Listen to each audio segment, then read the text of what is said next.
Hey subscribers, so I've been getting a lot of questions about my hydraulic assist steering I have on my early Jeeps. So let's just say early Jeeps are 1941 to 71 with the Ross steering. Now most people, they mount a power Saginaw steering box on the driver's side frame rail, just like I did here, but this is a manual one out of a DJ5. So biggest problem with having your power steering up here is it puts a lot of stress on this frame rail right here, somewhere where it was never meant to be on these early Jeeps.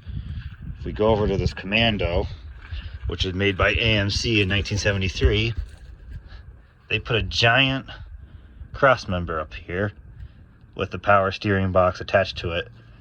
So now the steering box forces on both frame rails, which is fine. These early Jeeps, they were not meant to be like that. So with the addition of the hydraulic cylinder, which is mounted to the axle, it takes all the forces off this frame rail. I would say about 90% or so off the frame rail, and transfers it all right to your axle where it should be.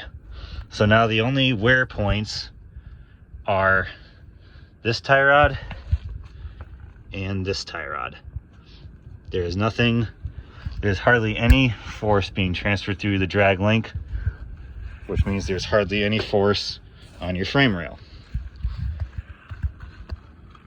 And that said, I can steer the snowshoe with one finger. Now down in here, that's the control valve, which controls the flow of hydraulic oil to the piston. And the nice thing is, you can adjust where the cylinder is. Now in snowshoe, I mounted it on the diff cover, and I have the rod end on the tie rod. And snowshoe is nice because the ports are facing up, so it's automatic bleeding.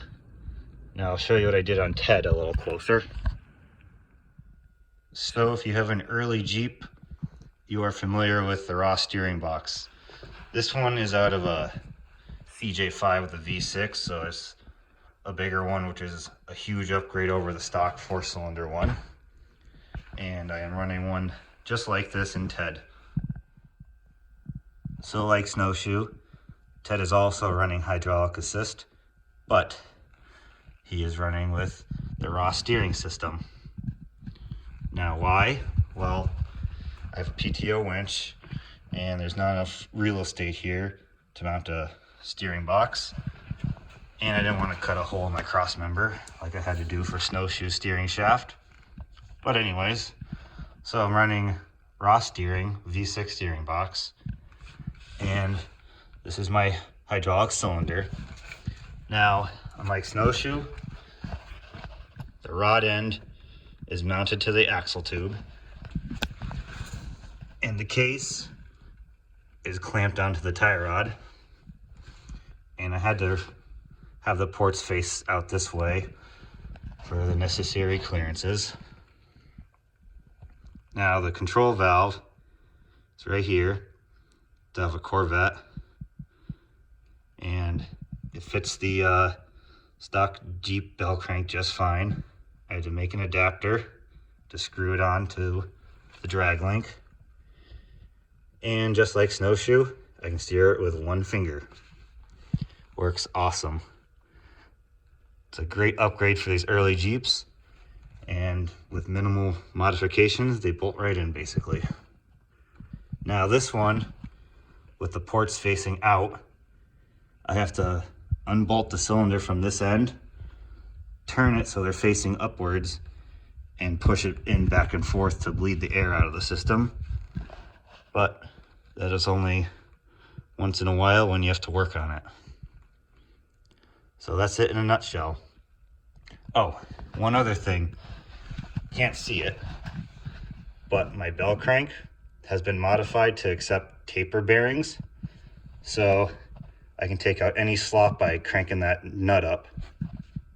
No more stupid needle bearings or bronze bushings or any of that crap. Grease it, adjust it, good to go, just like a wheel bearing.